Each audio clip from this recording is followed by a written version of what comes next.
Y me da mucho gusto recibir aquí en el estudio a mi amigo Luis Soriano de Voz Ciudadana. Muchas gracias, Luis, por participar con nosotros. Bienvenido. Hola, Freddy, ¿cómo estás? Pues muy contento de recibirte y ojalá que esta participación se replique de manera constante. Yo encantado de la vida. Me parece perfecto. Y además el invitado porque Luis es un experto en materia de derechos humanos, reconocido no solamente aquí en el estado, sino a nivel nacional, y sus opiniones siempre son muy relevantes. Gracias. Vamos a hablar sobre los derechos humanos y la violencia, ¿no? Sí, como medida de prevención, los derechos humanos, ¿no? ¿Cómo prevenir la violencia a través de los derechos humanos? ¿Cómo lo podemos hacer y cómo representa? Mira, primero hay que identificar que la violencia en general es derivada del rompimiento del tejido social que se genera, derivada del desacoplamiento que la misma sociedad se va generando, y eso motiva que la gente deje de sentir empatía unos con otros. Y entonces empieza la violencia, empieza el robo, empiezan acciones que no ayudan a mantener bien en la comunidad. Y esto motiva precisamente la violencia a niños, niñas, adolescentes, violencia a la mujer, violencia al tema de la diversidad, violencia a los periodistas, violencia a los defensores, porque se deja de identificar como empáticos a los mismos seres humanos, y eso es el rompimiento del tejido social. Esto lo que hace es generar la violencia, es cómo le haces para que esta violencia ya no se genere tan fuerte, y cómo la puedes frenar y cómo la puedes empezar a ir hacia atrás con este tema. Son varios los conceptos que tiene que hacer, es escuchar, educar, exigir, reconocer, crear y apoyar, ¿no? Hay que escuchar a las víctimas, hay que escuchar cuando están las víctimas en esta situación, saberlas entender, hay que educar a la comunidad y a la sociedad, y esto es a través del Programa Mundial de Educación de Derechos Humanos, por ejemplo. Hay que exigir respuestas y servicios adecuados para que no pase esto, y esto significa mejores instancias de justicia, mejor atención de la policía, mejores sectores que puedan apoyar esta situación, reconocer las señales de violencia, identificar que en esta esquina siempre roban y siempre asaltan, y saber por qué roban y asaltan en esta esquina. Porque a lo mejor el lugar es muy oscuro, porque a lo mejor no hay mucha seguridad, y entonces hay que hacer acciones para que ese lugar esté más visible, ¿no? Crear un plan de intervención. Esto se tiene que hacer a través de la cohesión social, autoridad y sociedad civil. Y es como se puede ir empezando a trabajar programas en donde puedas hacer programas de defensores o escuelas de defensores, escuelas de diversidad, escuelas de reeducación a los niños, niñas y adolescentes, de adultos mayores, etcétera. ¿Y cómo puedes manejar todo esto? ¿Cómo puedes trabajar? Apoyando a las diversas ONGs que hay. Y si no la hay, construir una ONG que vaya encaminada a la construcción y no solamente a la visibilización y a señalar que hay violencia. Eso es en general como se pudiera llegar a generar esto, ¿no? Esta parte de los derechos humanos, a ver, creo que lo vemos así como que muy lejos, como que la sociedad no relaciona esta parte de defendernos de las violaciones a los derechos humanos, ¿no? Como que es muy frágil esa parte. Sí, mira, generalmente cuando uno habla de derechos humanos, la gente automáticamente lo primero que dice es: los derechos humanos están hechos para defender a los delincuentes. Exacto. ¿No? Es como el primer mensaje. Exacto. Y esto es totalmente erróneo. Al contrario, los derechos humanos están para defender y dignificar a la persona, a las personas. Lo que dignificarlo, pasa es que esa palabra es muy importante. La palabra dignificar precisamente es eso lo que hacen los defensores, y en el tema de los derechos humanos es fundamental. ¿Por qué?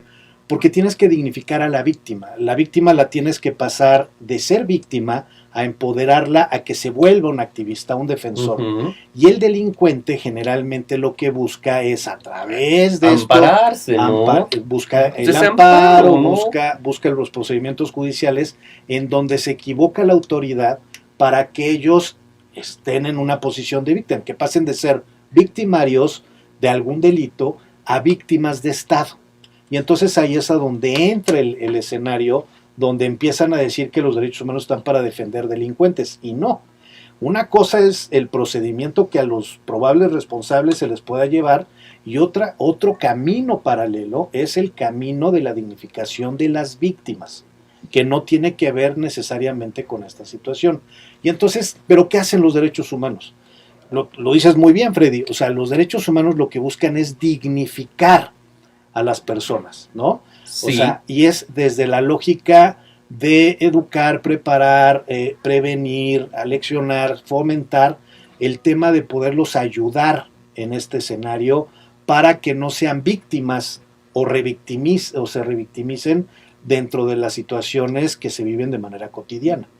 Ok, a ver, en esta parte, ¿cómo podemos reconocer en los derechos que nos asisten, ¿no? Los derechos humanos que nos asisten, porque a veces estamos muy alejados o como que espantados. ¿Qué es lo que podemos hacer? ¿Dónde podemos dirigirnos para que seamos atendidos o por lo menos orientados en ese sentido? Ok, existe de manera institucional, existe las comisiones estatales de derechos humanos en todo el país. En México existe la Comisión Nacional de Derechos Humanos. En otros países como Perú, como Chile, etcétera, existen las defensorías del pueblo, y en varios países de Latinoamérica, porque a mí me ha tocado tener la oportunidad de ser actualmente el director para América Latina de la Organización Mundial de Derechos Humanos y Paz. Entonces me permite conocer y construir muchos procesos en toda Latinoamérica. Y precisamente esto que dices es hacia dónde tiene que ir la gente y con quién tiene que hablar. Bueno, pues la gente tiene que buscar la instancia pública. Lo primero es la denuncia. Si te pasa algo, si eres violentado de algo, ¿cómo lo puedes saber? Porque lo sientes, porque te sientes mal.